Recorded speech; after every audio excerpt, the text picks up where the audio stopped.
Hello everyone. My today's video is a part 2 on the topic of pigmentation. In my first video, which was the part 1, I talked about the various causes of pigmentation, and today we'll be dealing with how to treat pigmentation. So I like to divide my treatment strategy for pigmentation into two phases. The initial phase is the active phase, which lasts for 3 to 6 months. And in this phase, our main aim is to lighten the pigmentation as much as possible or to get rid of it. And this is followed by a maintenance phase, wherein we try to maintain the results that we've achieved with our initial phase of treatment. Why this is important is because our skin is a dynamic organ.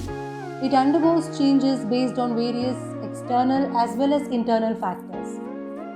Remember, your skin is your best accessory, and we must take very good care of it. So, the mainstay of treatment for any sort of pigmentation always begins with sun protection. By sun protection, we mean using a sunscreen, wearing wide-rimmed hats, and covering as much as possible of our body with our clothes. Try to avoid the peak duration of sunlight, that is from 10 a.m. to maybe 4 p.m. Seek shade whenever possible. Now, when we choose a sunscreen, contrary to what most people believe, we do need a sunscreen even when we are indoors. Let me explain this to you. This is because the sun's UV rays, the ultraviolet rays, they are of two types, UVA and UVB. So the UVA rays are the aging rays. They cause lines, wrinkles, pigmentation, while the UVB rays, they are the burning rays, they cause sunburns. Now the UVA rays, they are filtered even through the glass window panes.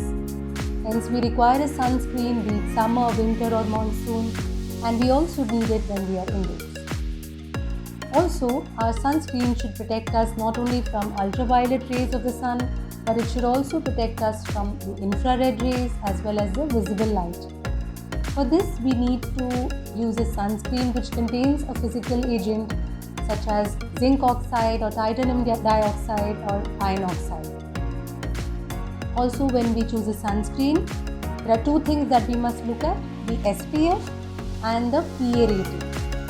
Now, what is the difference between SPF and the PA rating? SPF is the sun protection factor, and this actually tells you how much your sunscreen can protect you from the UVB rays.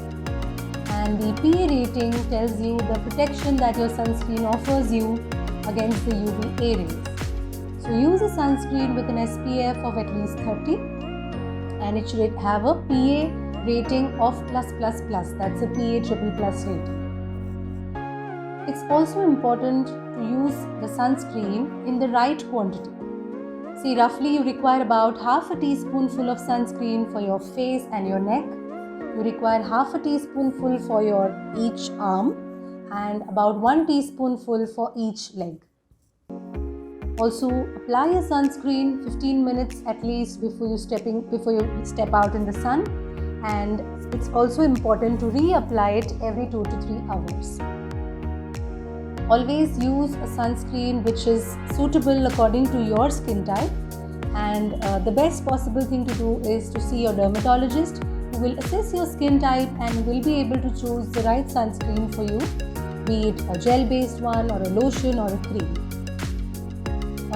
Having done with the sunscreen, we next come to topical creams, which are used to lighten pigmentation.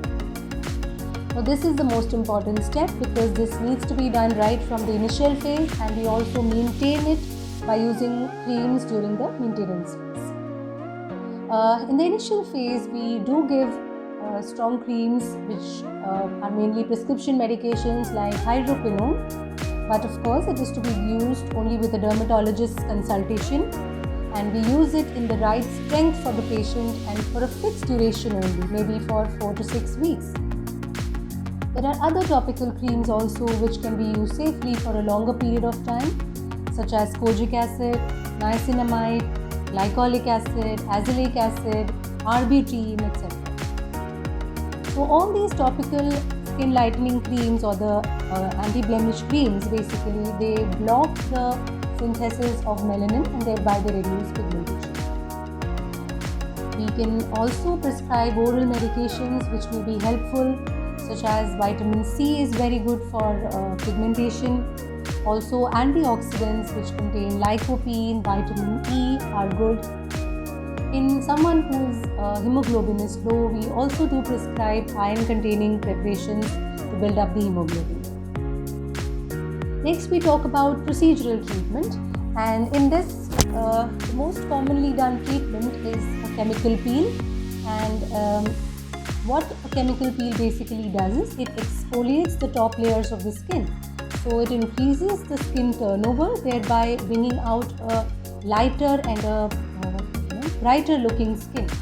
Of course, multiple sessions, about 6 to 8 sessions are required, and your dermatologist will choose the right chemical peel for you, be it alpha or beta hydroxy acid peels like glycolic peel, lactic peel, mandelic peel, or black acetic acid peel. Also yellow peel, which contains retinoic acid and vitamin C, is very good to lighten pigmentation. Another procedure which is very popular in my clinic is the laser toning with red light or a Q-switched Nd:YAG laser. Basically what happens is we use low fluence multiple passes of laser beam which breaks down and disintegrates the melanin pigment.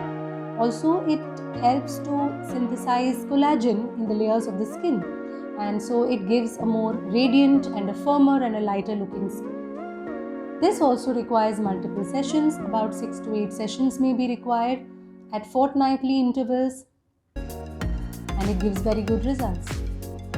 This treatment is good for someone who is looking for quick results and with minimal downtime. So remember, whatever treatment has done for you, whatever the lightening of pigmentation that has been achieved, it has to be maintained. For this, we use a sunscreen during the day and a topical cream which contains either kojic acid or vitamin C at night to maintain the results or to keep the pigmentation under control. Never get tempted to use any of the so-called fairness creams or the anti-blemish creams. They may be available very easily to you at your local chemist, or it may be suggested to you by your friendly parlour girl. But beware, these may be topical steroids actually, and they can cause many side effects on your skin if you use it for a very long period of time. Thank you.